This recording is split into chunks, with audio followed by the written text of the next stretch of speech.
ಅವ್ರ ಹತ್ರ ಗೊತ್ತಾಗ್ತಾ ಇಲ್ಲ, ನಿಂತ್ಕೊಳಕ್ ನಾವು ಅಂದ್ರೆ ಪೊಲೀಸ್ ಸ್ಟೇಷನ್ ನಿಂತೇ ಇರ್ಬೇಕು. ಸೊ ಕಾಲ್ ನೋವು ಶುರು ಆಗ್ಬಿಟ್ಟಿದೆ, ನಿಂತ್ಕೊಳಕ್ ಆಗ್ತಿಲ್ಲ. ಮುಂಚೆ ಎಲ್ಲ ಆಗ್ತಿರಲಿಲ್ಲ. ನನ್ಗಿಂತ 1 ತಿಂಗಳು ದೊಡ್ಡವನು ಬೇಡ. ಸೊ ಆವಾಗ ಆ ತರದ್ದು ಪೇನ್ಗಳು ಸ್ಟಾರ್ಟ್ ಆಗಿತ್ತು. ನೀವು ಹೇಳ್ದಂಗೆ ಎಸ್, ಬಾಡಿ ಮೇಲೆ ಇಂಪ್ಯಾಕ್ಟ್ ಆಗಿತ್ತು.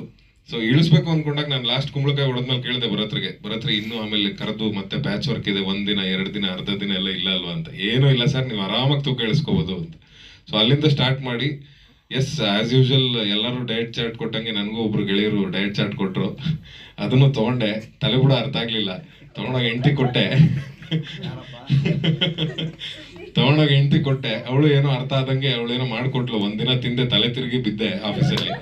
ಇದು ಯಾಕೋ ವರ್ಕೌಟ್ ಆಗಲ್ಲ ಹಿಂಗೆಲ್ಲ ಆದ್ರೆ ಅಂತೇಳಿ ನಾನೇ ಮಾರನೇ ದಿವಸದಿಂದ ನಂದೇ ಓನ್ ಡಯಟ್ ಸ್ಟಾರ್ಟ್ ಮಾಡಿದೆ. ಬೆಳಗ್ಗೆ 9:30 10 ಗಂಟೆಗೆ ಮನೇಲಿ ಏನ್ ತಿಂಡಿ ಮಾಡಿದ್ರು ಚೆನ್ನಾಗಿ ತಿಂತೆ. ಅದಾದ್ಮೇಲೆ